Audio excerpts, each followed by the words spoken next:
welcome to this explainer. Okay, let's dive right in, shall we? If you are an educator, you already know that parent-teacher meetings can sometimes feel a bit like walking a tightrope without a net. So today, our main goal is to equip you with a highly organized, totally actionable communication toolkit. We're going to break down some fantastic empathetic strategies backed by educational research to help you handle absolutely any parent-teacher meeting like the polite, highly effective professional you are. Let's get to it. To start, responsive classroom really hits the nail on the head with this thought. Conversations about a child who is struggling in school are stressful for parents and teachers. Acknowledging that shared anxiety right out of the gate is absolutely crucial, because as a polite teacher, you have to establish early on that you are a partner in this child's success, definitely not an adversary. Just recognizing that both you and the parents might be feeling the heat helps set this incredible foundation of empathy for everything else that follows. And to help us get to that true collaborative partnership, here is our game plan for today's explainer. First, setting a welcoming stage. Then, mastering nonverbal cues, the feedback sandwich technique, navigating difficult parent conversations, setting boundaries politely, and finally, creating a collaborative plan. All right, let's kick things off with Section 1, setting a welcoming stage and preparing your environment. A great way to get your mindset right before anyone even walks through the door is using the Be Heard principles as a sort of mental checklist. This stands for best intentions assumed, emphasis on learning, homeschool collaboration, examples and evidence, active listening, respect for all, and dedication to follow up. Now, if we look closely at this, what's arguably the most vital step is that very first point, presuming positive intentions. It is literally the bedrock for effective collaboration. Seriously, if you start from a place of assuming the parents genuinely want what's best, even your toughest meetings can become incredibly productive. Moving right along to Section 2, mastering nonverbal cues and your body language. You know, being a polite teacher involves way more than just the words coming out of your mouth. Research actually shows that a few key nonverbal tools completely dictate the mood of the room. Think about your open body language, standing tall but relaxed, definitely avoiding those crossed arms which just scream impatience. Eye contact shows you're paying attention, but remember to respect cultural differences here, because not every culture interprets direct eye contact the same way. Throw in a calm, friendly tone, some clear hand gestures, and mindful proximity to show you're fully present. Balancing all of these ensures your spoken message perfectly matches your unspoken one. Okay, let's get into the nitty-gritty with Section 3, the feedback sandwich technique for delivering constructive criticism. We use this classic conversational tool to safely deliver critiques without instantly triggering a parent's defensive reflexes. It relies on 3 simple steps. First, a positive opening to build rapport. Second, your constructive criticism, which needs to focus strictly on behavior and offer real solutions. And third, a positive closing to end things on a high note. Now, the trick here is to clearly separate these steps and make sure your praise is highly specific. It has to be authentic. Saying something like, "Jason has so much empathy and constantly helps his classmates," does way more heavy lifting than just throwing out a generic compliment before delivering the bad news. We can actually build on that feedback sandwich by looking at the type of information we're sharing, which usually falls into 3 levels. Level 1 is consistent with how the parent already views their kid, so it's easily accepted. Level 2 requires a bit of reframing to help them see a different perspective. But level 3, this is information that directly conflicts with the parent's view of their child, and it carries a massive potential for a reactive, emotional response. The big takeaway here is that level 3 truths absolutely require a deep, rock-solid foundation of trust before you can successfully communicate them. And that leads us perfectly into Section 4, navigating difficult parent conversations and managing conflict. So we really need to talk about miscommunications, especially those that pop up from different cultural backgrounds. Think about it like this. Teachers generally use low-context communication. It's direct, explicit, and relies heavily on spoken words.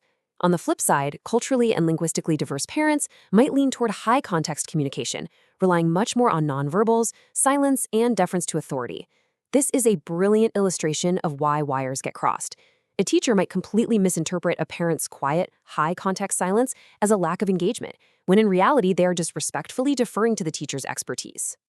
This becomes especially critical in high-stress scenarios, like a tense special education IEP meeting. In those environments, having structured, proactive strategies for handling disagreements isn't just nice to have, it is absolutely essential to keep the room focused on the child instead of turning into a frustrating debate. But hey, if a disagreement does escalate in the moment, you need a reliable framework to lean on. Enter a great de-escalation tool, LC and the 3 Rs. Step 1 is always to validate emotion. You say something genuine like, "You are understandably upset. No one wants to hear their child is struggling." Step 2 is to listen and gather details. Ask, "Can you tell me what your child described to you?" Using this specific framework allows you to validate their feelings first before you ever attempt to gather the facts and solve the problem. Let's pivot slightly to Section 5, setting boundaries politely and managing those tricky expectations. All right, this is a pain point we all know too well: how to politely manage overbearing parents. We usually call them helicopter parents, those folks who aggressively micromanage their kids. One author even playfully calls them jet-powered turbo attack models. And while that's kind of funny, we have to remember that this behavior usually stems from a very genuine desire to keep their child safe. The problem is it can severely stunt a child's ability to develop their own independence. The artist Banksy actually summed this up beautifully. A lot of parents will do anything for their kids except let them be themselves. When you really reflect on that, it becomes so clear that part of our job in politely setting boundaries is actually about protecting the student's personal growth.